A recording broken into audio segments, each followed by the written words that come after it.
reporte, etc., e aí depois, finalmente, uma conclusão. Tá?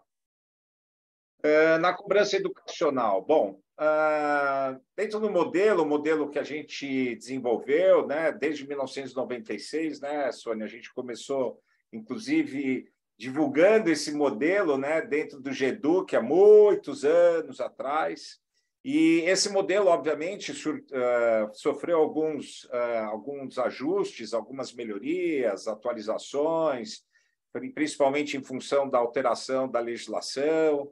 Tá? Mas, basicamente, a gente coloca a cobrança em 4 fases. Né? A primeira fase seria justamente a fase de matrícula e rematrícula, e ela é fundamental porque ela é um momento em que a gente tem acesso ao cadastro, e é quando é preenchido o cadastro do aluno. E hoje, esse cadastro não é mais com endereço... É claro que tem que ter o endereço fixo, se tiver um telefone fixo, como antigamente também, etc. e tal, mas dá uma atenção especial ao endereço eletrônico e ao celular. Então, destacaria aqui, no caso da primeira fase, essa fase é importante, que é quando nós assinamos o contrato com o pai, no caso da escola, ou com o aluno, no caso do ensino superior. Então, é quando ele nos fornece, inclusive, todas essas informações, e elas têm que ser realmente preenchidas adequadamente. Uma segunda fase, no caso da cobrança educacional, seria a cobrança interna. Essa cobrança interna ela é realizada na escola e a gente indica aqui, né, uma prática que eu acho que é salutar, que é você já, no primeiro dia após o vencimento da mensalidade, encaminhar para o devedor uma mensagem dizendo que não houve o pagamento, ou que encontra-se em aberto esse pagamento, e aí depois, 1 semana, 2 semanas, até o D22, então aqui a gente está falando de 1, é o dia seguinte ao do vencimento, 8 seria 1 semana depois, aí depois 2 semanas, 3 semanas, até avisar o vencimento da próxima mensalidade.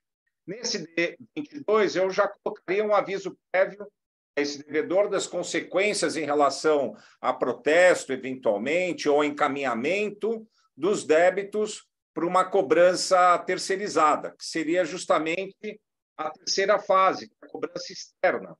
A cobrança externa ela é realizada pelo devedor, pela um escritório de cobrança, no nosso caso, e com 30 dias após o vencimento da mensalidade. Todas essas ações, vocês vão perceber, ao longo da palestra eu vou demonstrar também, em cada momento desse há uma recuperação de mensalidades em aberto. Quer dizer, quando você manda a primeira correspondência D1, algumas pessoas vão entrar em contato com vocês, justamente porque esqueceram, eventualmente, às vezes mudaram de endereço e não pegaram correspondência, ou tem algum problema com e-mail, caso seja encaminhado por e-mail essa cobrança, e aí você já vai ter uma resposta. No D8, a mesma coisa, D15, D22. D22 é muito interessante, que é um aviso prévio, né, dizendo para ele que, caso ele permaneça com a mensalidade em aberto, ele vai estar sendo acionado por uma assessoria em cobrança. Também é um momento de recuperação. Da mesma forma, na terceira fase, uma vez que esse débito chega no escritório de cobrança amigável ainda, né, a gente verifica também uma recuperação. A gente pode dizer que essa recuperação pode chegar aí a 60% aproximadamente, hoje um pouco menos, tal. E a última fase que a gente vai tratar aqui seria justamente a cobrança judicial, né? A cobrança judicial, ela, como a gente vai ver a seguir, ela já sofreu diversas evoluções, né? Hoje nós temos a cobrança digital, que é o tema da nossa palestra, inclusive, e nessa cobrança digital a gente percebe que houve uma agilização no processo de cobrança judicial, né?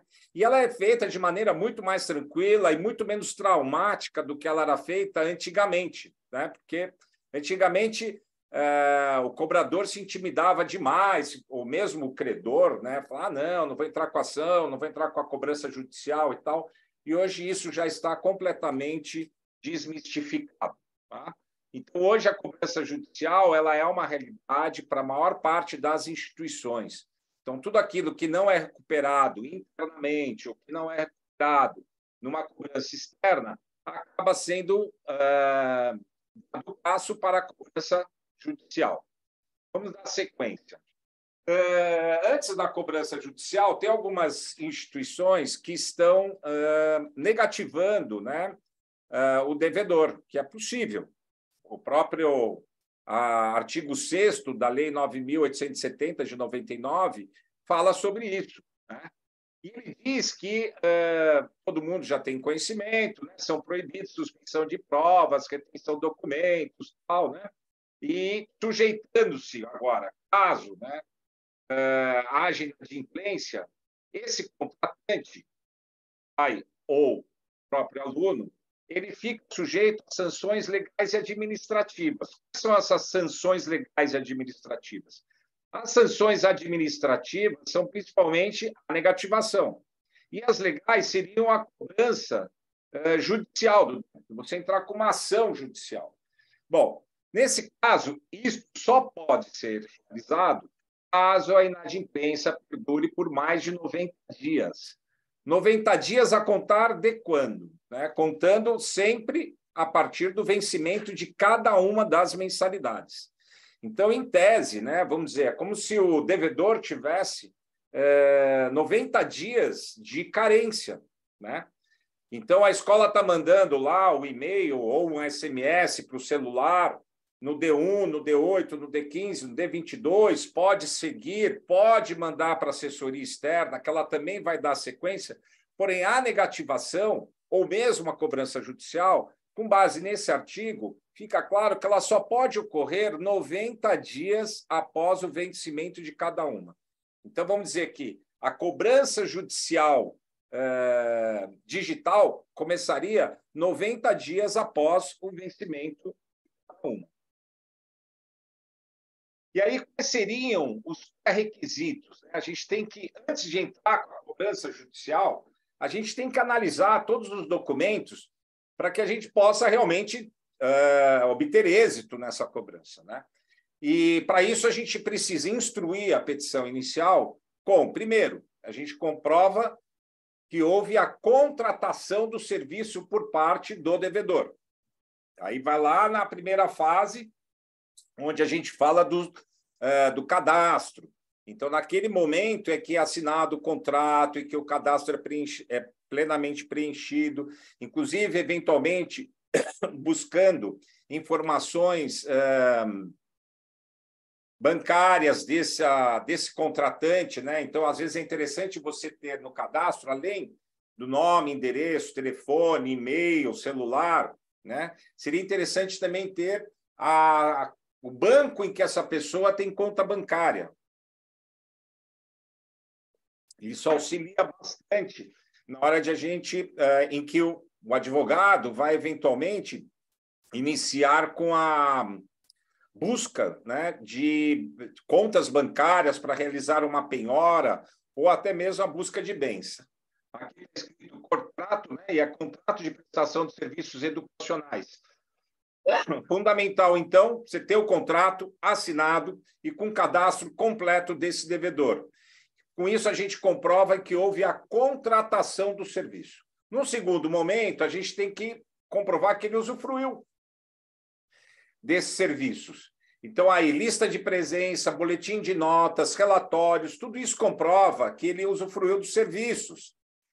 Então, é uma forma de a gente demonstrar para o juiz que houve, por parte do contratante, né, que ele efetivamente frequentou a escola e que ele usufruiu daqueles serviços que ele contratou no momento em que ele assinou o contrato.